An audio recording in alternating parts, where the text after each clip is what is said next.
Voy a comenzar por este triángulo con estos tres componentes: profeta, Dios y sociedad, ya que creo que son estos tres componentes los que hacen a la cuestión profética. El profeta es un intermediario de Dios y el pueblo, y su misión es respecto al pueblo. Dios se comunica con el profeta. ¿Cuáles son los medios de comunicación que utiliza? Las visiones y la palabra.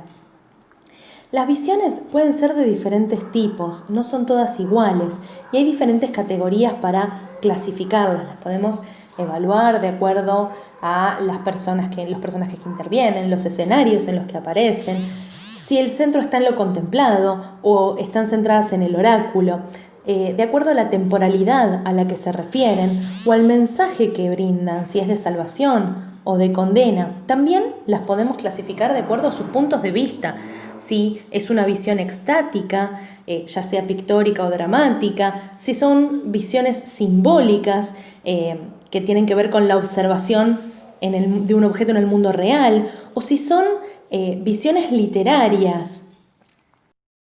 También Dios se comunica a través de su palabra, esta palabra que pone en la boca del profeta. Esta palabra muchas veces es dura y exigente, pero también es clara, no da lugar a confusiones o a interpretaciones diversas, pero al mismo tiempo todos la pueden entender. Esta palabra muchas veces puede ser despreciada y también puede retrasarse, es decir, que el profeta no dispone de ella cuando él lo requiere, sino cuando Dios se la brinda. Dios se manifiesta entonces al profeta a través de la vida real. Y es así como el profeta puede percibir esta vida real de un modo particular. Puede ver lo que otros no ven o verlo con más profundidad. Y puede oír la palabra de Dios en los hombres, en la historia, en los pueblos. Todo esto le permite realizar una nueva lectura de la realidad en la que está inmerso. Dios llama al profeta, es su vocación, esta vocación que está al servicio de la palabra de Dios. Y el profeta debe aceptar ese llamado. Dios elige al profeta desde siempre. El profeta tiene una nueva experiencia de Dios. Esta nueva experiencia de Dios es una experiencia ininterrumpida. También implica para el profeta una nueva forma de conocerse a sí mismo. En esta experiencia va descubriendo día a día a Dios. Y así como lo descubre día a día, también va conociendo los desconcertantes planes de Dios. Y puede ocurrir también que atraviese crisis profundas, ya que estos planes los desconciertan y siente que incluso su tarea puede no tener sentido. Vamos entonces a centrarnos ahora en el último elemento de este triángulo, que es la sociedad, el pueblo al que está dirigido el mensaje de Dios a través de los profetas. Este pueblo hace aportes al profeta: las tradiciones y verdades religiosas, las imágenes de Dios, el concepto de Israel como pueblo de Dios. Todas estas verdades pueden ser aceptadas o rechazadas por el profeta. También de parte de la sociedad va a recibir apoyo, al menos por una parte de la sociedad. Pero obviamente también va a haber enfrentamiento. Reyes, sacerdotes y otros grupos sociales van a estar en conflicto de poderes con el profeta.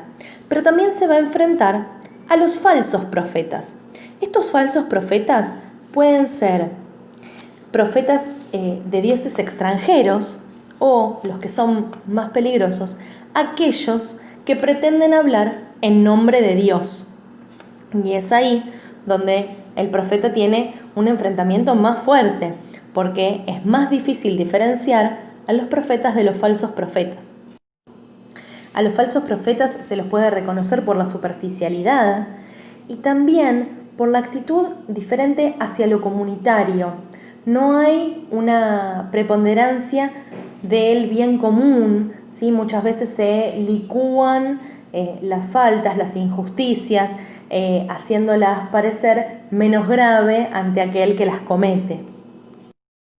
Todo esto puede implicar para el profeta una amenaza, incluso la persecución.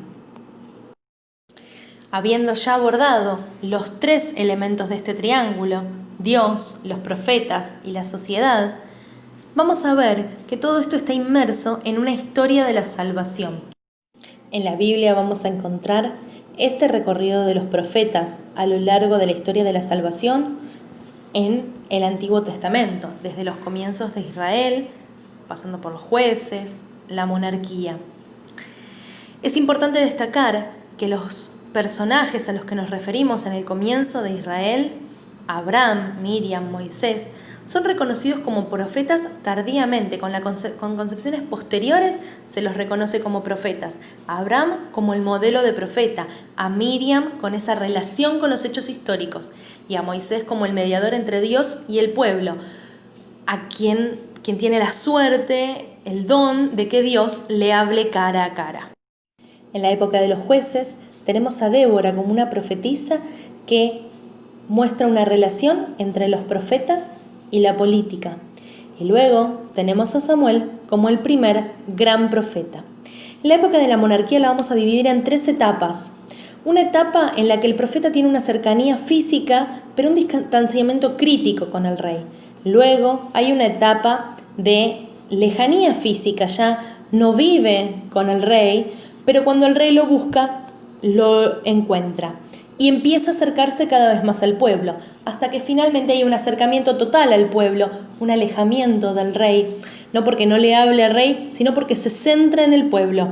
Ejemplos de profetas de este periodo son Elías y Eliseo. Es así como podemos ver reflejada entonces la acción profética en la historia de la salvación.